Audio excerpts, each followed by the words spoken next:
Hey everyone, this is the the virtual session for the Module 1 review.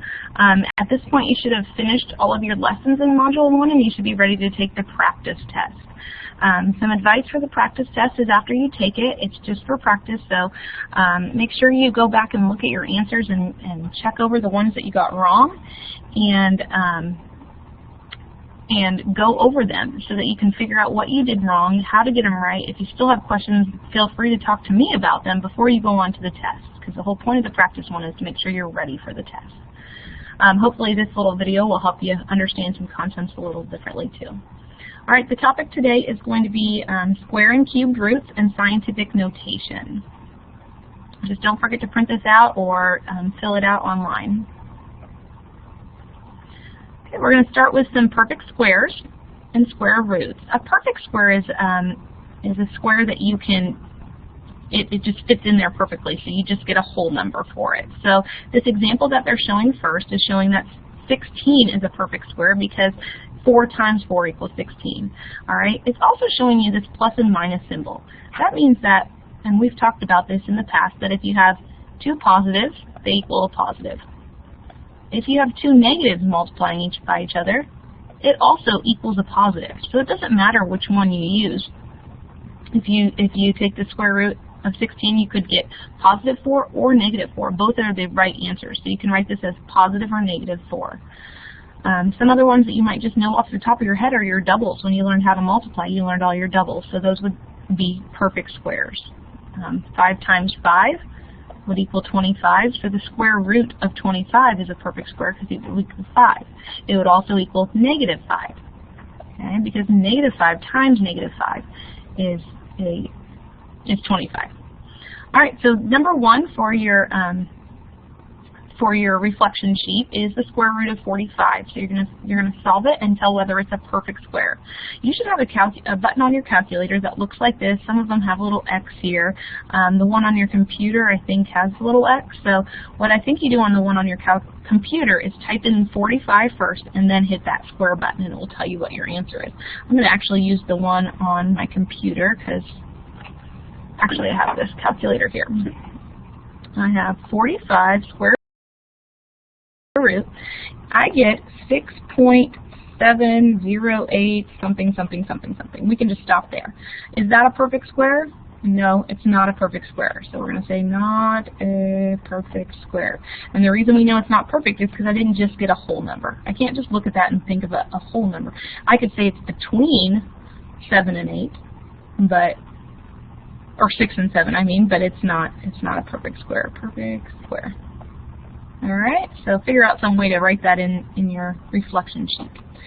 For this one here, we won't always know if they're a perfect square just by looking at them, but make sure you use your calculator. So I'm going to type in 782 and square root it. And on this one I get 2796. And it goes on forever as well. So that is also not a perfect square.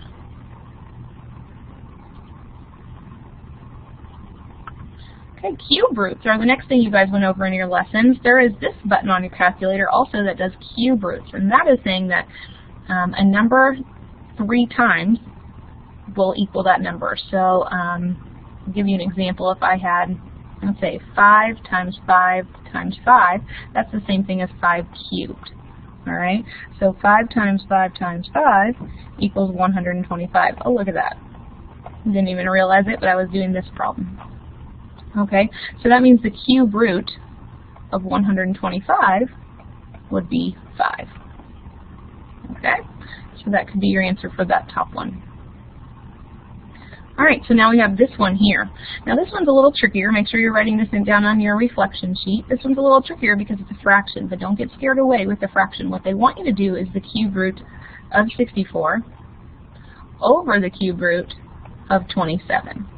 All right, so if you're not sure, you're going to get out your calculator and do the cubed root. You should have a button like that on your calculator. Let me see what the one on the computer looks like real quick.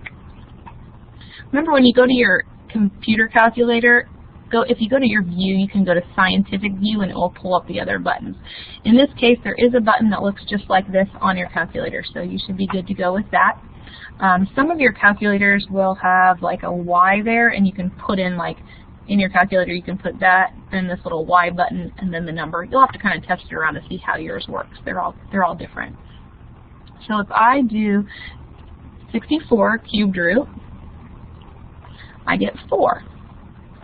So that is saying that 4 times 4 times 4 equals 64. All right, and then if I do the cubed root of 27, I get 3. So my answer for this one is 4/3. All right, so here would be your work. This is what you're showing that you did, and then here's your answer. So both of those were perfect cube roots because their number didn't go on forever.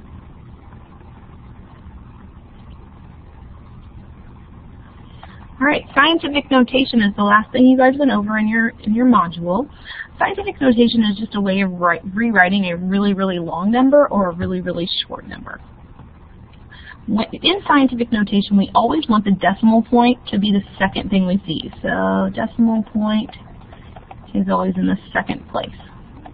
I'll explain that a little better here. But if I have a number like 82,000, I want that decimal point to be right there. That's the second thing. So I'm going to put 8.2, and I don't need to put all those zeros. The whole point of scientific notation is a way of shortening it.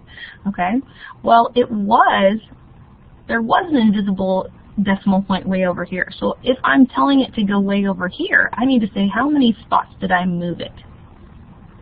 Okay? And in this case, I moved it 4 spots. So when I do this, I'm going to say 10 to the 4th. This is a big number. It's not a decimal point. So a big number is always going to be a positive exponent. A little number like this will have a negative exponent, and I'll explain why in a little bit. Let's do this problem here, though.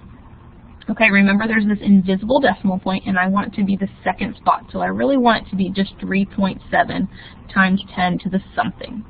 So I got to figure out how many spots over I had to move that. 1, 2, 3, 4, 5, 6, 7. So I moved that decimal point 7 spots over to be like this.